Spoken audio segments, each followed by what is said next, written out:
নমস্কার বন্ধুরা, রিয়াস মিরর নিউজিল্যান্ডে আরও একটা ব্লগে আপনাদের অনেক অনেক স্বাগত। আশা করি আপনারা সবাই খুব ভালো আছেন আর আমিও খুব ভালো আছি। আমাদের আগের পর্বে দেখে থাকবেন আমরা হংকং থেকে দিল্লি এসে পৌঁছালাম, আর আমরা এই পর্বে আপনাদের দেখাবো দিল্লি থেকে কলকাতার যাত্রা। হংকং থেকে আমরা এয়ার ইন্ডিয়ার ফ্লাইট বুক করেছি, আর সেটাই দিল্লি ভায়া হয়ে আমরা কলকাতা পৌঁছচ্ছি।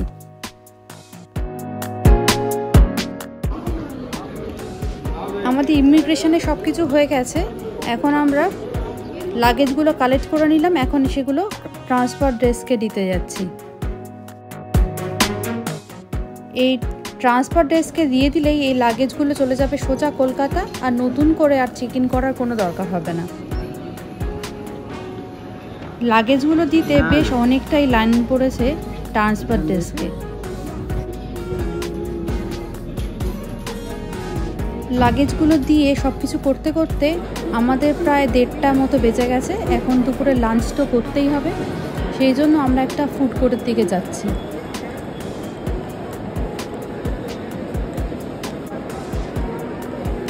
দিল্লি এয়ারপোর্ট স্বভাবতই হলো সমস্ত লোকজন, ভিড় ভাট্টা, মানে ভেবেই ভালো লাগছে, আর দেখেও খুব শান্তি লাগছে। দেশের মানুষ এতদিন পর এক জায়গায়, অনেক দিন পর দেখলাম।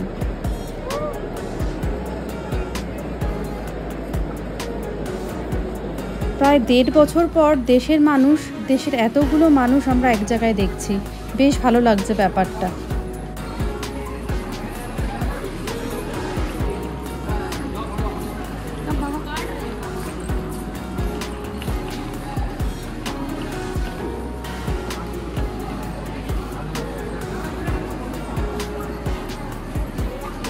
Spa lounge upstairs. বুঝলে?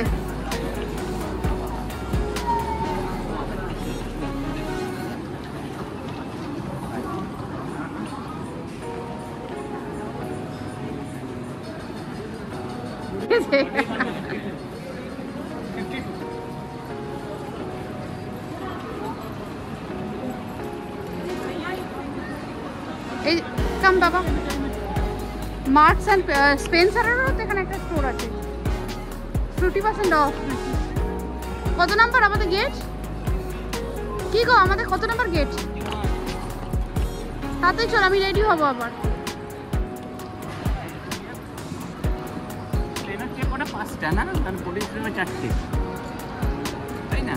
কটা টাইম? কটা? 3টে বাজে।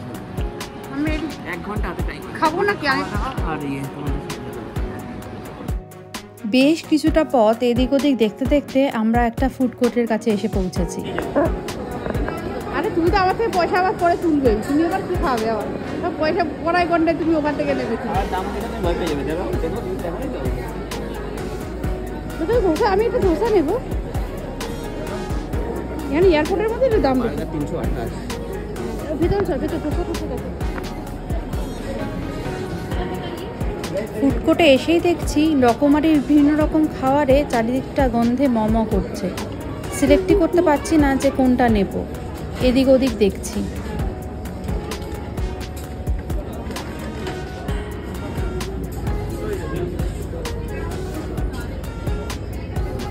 ভেলপুরি, 38। চলো ভিতর দেখি। ভেলপুরি দহি।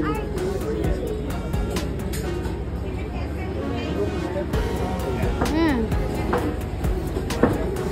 ফাইনালি অনেক ভেবেচিন্তে আমরা ডিসাইড করলাম একটা নর্থ ইন্ডিয়ার খাবার নেব আর একটা হলো সাউথ ইন্ডিয়ার। তাই একটা ছোলে ভটুরা নিয়ে নিলাম, আর সেই সাথে ধোসাও নিয়ে নিলাম। আর এই দুটো খাবারের জন্য আমাদের খরচা পড়লো 850 টাকার মতো। খাবার অর্ডার করে এসে আগে নুনিকে খাওয়াতে লাগলাম, তারপর আমরা খেয়ে নেব। কি বাবা? ও নো,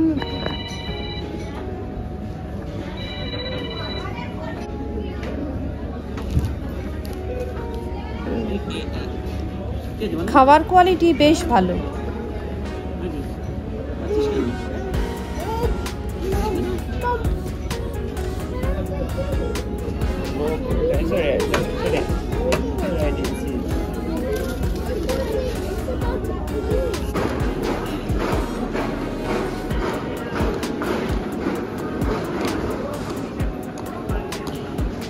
দুপুরে খাওয়াটা হয়ে গেল, এবার অনেকটা নিশ্চিন্ত।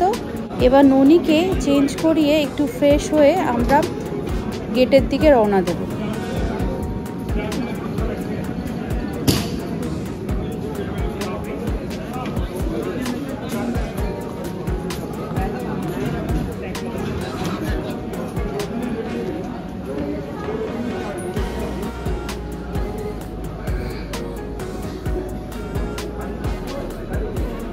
চারিদিকে প্রচুর প্রচুর মানুষ, দেখতে দেখতে আমরা গেটের দিকে এগোচ্ছি।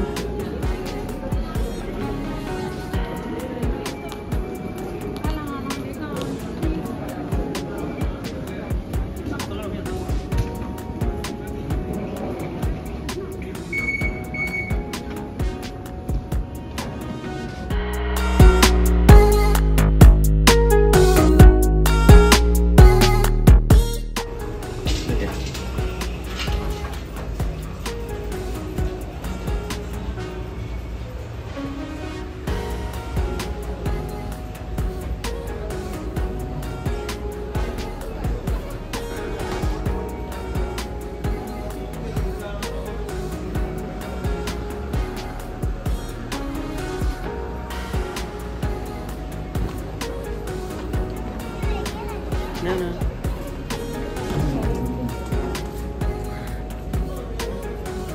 আমাদের গেট নাম্বার হলো 41 আর আমাদের ফ্লাইট হলো 4:50, কিন্তু সেটা 10 মিনিট লেটে চলছে।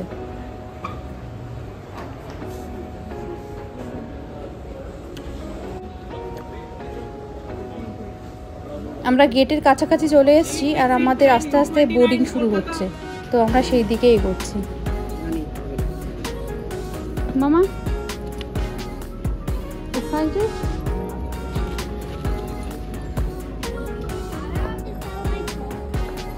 It's all right. You're not hurt. As long as you're not hurt, you'll be fine. চলো।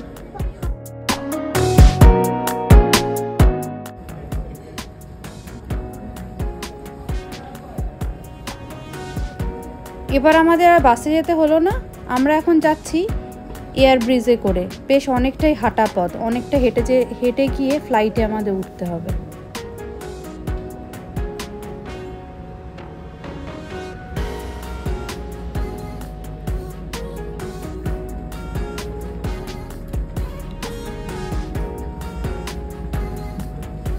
দ্যাট প্লেন, ননিকে দেখো রকেট। আকাশে তো সূর্য দেখাই যাচ্ছে, কি অবস্থা। বাইরেটা কি দারুণ লাগছে, সূর্য অস্ত যাচ্ছে। 5টা বাজে, তো সন্ধে সন্ধে প্রায়।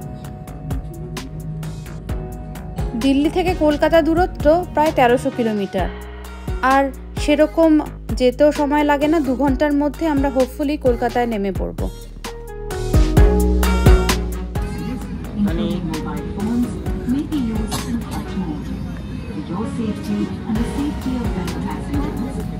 মনাকে দেখাই যাচ্ছে না। আমরা কলকাতা যাচ্ছি, আমরা সবাই খুবই এক্সাইটেড। এতদিন পর নিজের দেশের মাটিতে ফিরব, এর মজাটাই যেন আলাদা।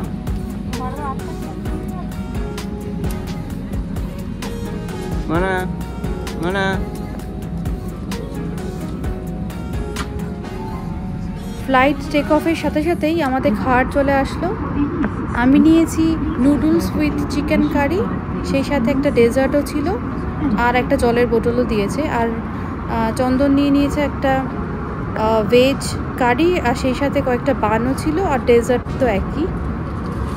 তো আমরা এখন খেয়ে নিচ্ছি। আর চিনি তো নিজের ফেভারিট জিনিসটা পেয়ে গেছে, ও নুডলসই নিয়ে নিল, আর ননিও সেটাই খেয়ে নিল।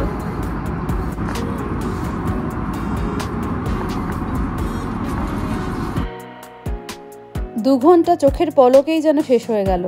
এবার আমরা নামিয়ে পড়লাম আমাদের নিজেদের শহরে, কলকাতাতে।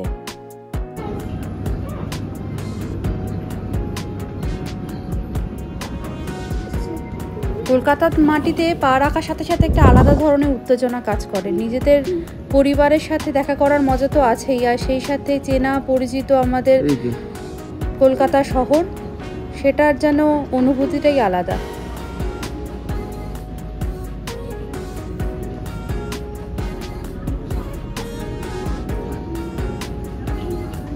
তাহলে চলুন আমরা আস্তে আস্তে ব্যাগেজ কালেক্ট করতে এগোই। আমাদের যেহেতু ইমিগ্রেশন আগেই হয়ে গেছে, দিল্লিতেই কমপ্লিট হয়ে গেছে, তাই এখানে ইমিগ্রেশনের কোনো ব্যাপার নেই।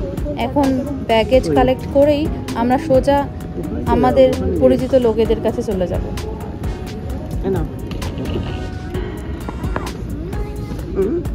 আমরা কিন্তু দীর্ঘ প্রায় 8-10 বছর পর ডোমেস্টিক ফ্লাইটে চললাম।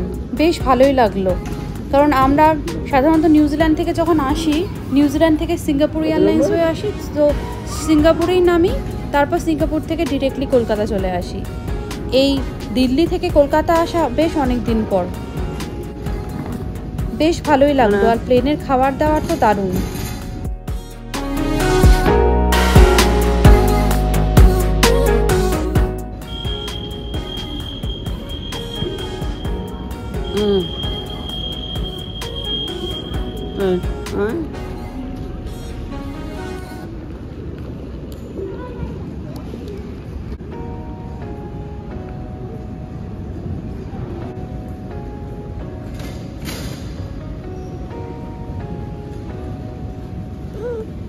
কি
আমরা আমাদের সব কটা লাগেজ পেয়ে গেছি।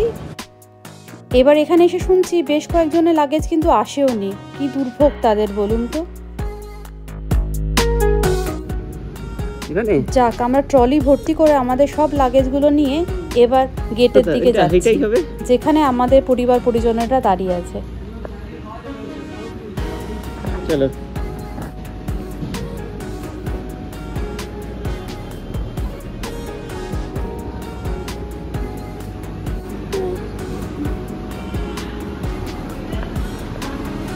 এখন প্রায় 7:30 মতো বাজে। তো আমরা বলেছিলাম বাড়ির লোকেদের 7টা নাগাদই আসতে, তো ওই কথা মতো ওই যে দেখা যাচ্ছে বাড়ির লোকেরা সব এসে গেছে। আমার বাবা, বাপি, মানে আমার শ্বশুর মশাই, ভাগ্নি আর যারা যারা আছে মোটামুটি এসে গেছে। কিন্তু অনেকটা রাত হয়ে গেছে, অনেকে বাড়িতেই ওয়েট করছে, মানে মারা বাড়িতেই আছে।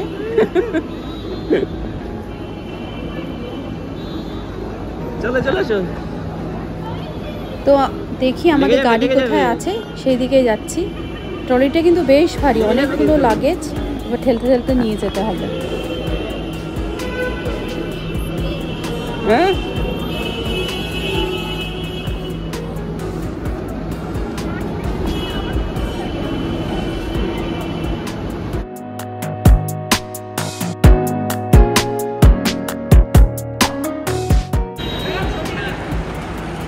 মুভ মুভ মামা।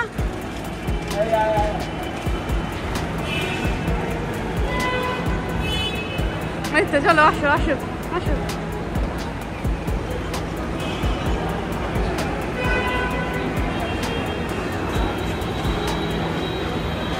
লেট করে ছেড়েছে আমাদের ফ্লাইটটা, এয়ার ইন্ডিয়া দিল্লি থেকে।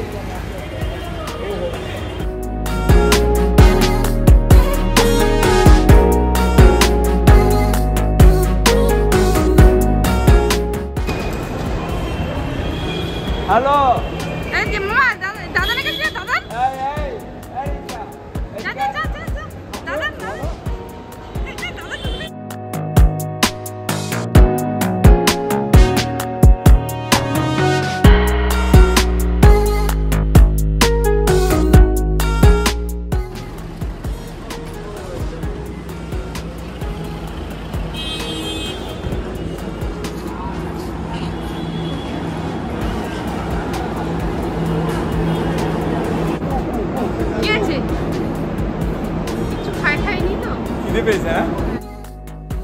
এখন অনেকটা পথ, তো এখন আমরা যাচ্ছি আমাদের বাড়ির উদ্দেশ্যে। মানে কলকাতা নেমে গেছি, এত ভালো লাগছে। অনেক দিন পর, প্রায় 1.5 বছর পর আমাদের কলকাতা দেখা। তো আমরা সাধারণত সিঙ্গাপুর এয়ারলাইন্সে যখন আসি সেই প্লেনটা রাতে এসে পৌঁছায়, কিন্তু এরকম সন্ধ্যের সময় বেশ অনেক দিন পর, অনেক বছর পর নামলাম। খুব ভালো লাগছে দেখতে, রাস্তাঘাট, দোকানপাট, আমাদের চিরপরিচিত সুন্দরী নগরী কলকাতা।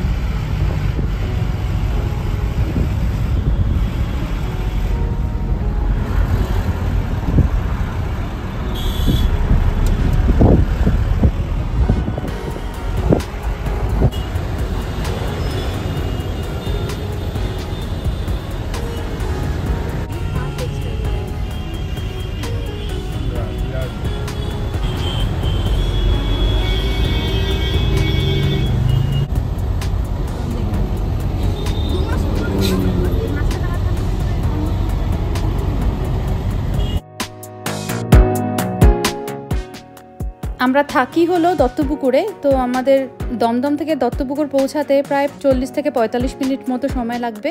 তো বেশ অনেকটা পথ রাস্তার দুপাশটা দেখতে যাওয়া যাবে।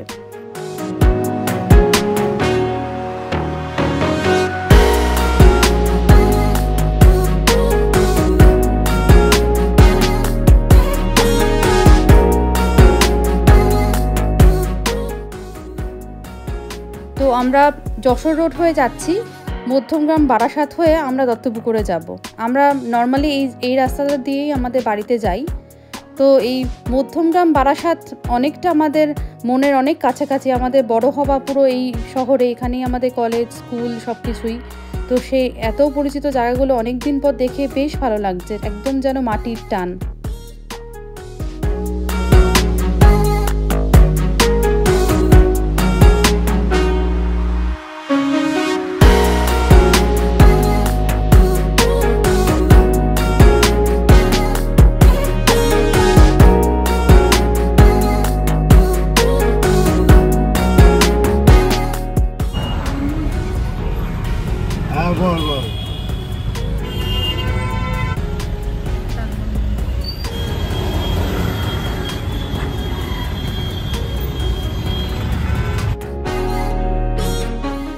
এটা হলো বারাসাত ডাকবাংলো মোড়।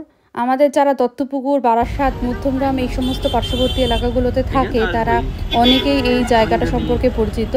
এটা বেশ বিখ্যাত মোড় একটা।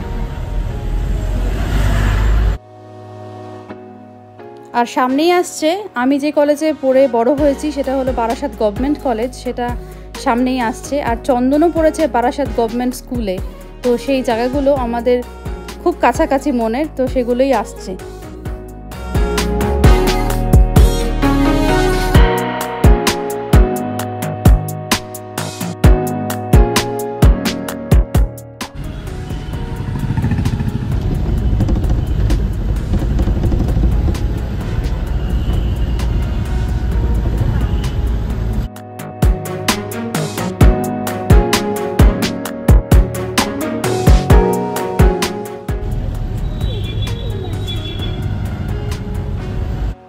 আমরা যে এত টায়ার্ড, তাও একটু রেস্ট নিইনি, চোখের পলককে একটু বিশ্রাম নিতে দিইনি। আমরা চারিপাশটা দেখতে দেখতেই একদম আমাদের বাড়িতে এসে পৌঁছে গেছি।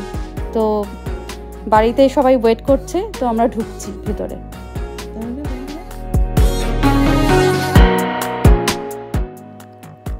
তাহলে বন্ধুরা, আমার আজকের ব্লগটা আমি এখানেই শেষ করছি।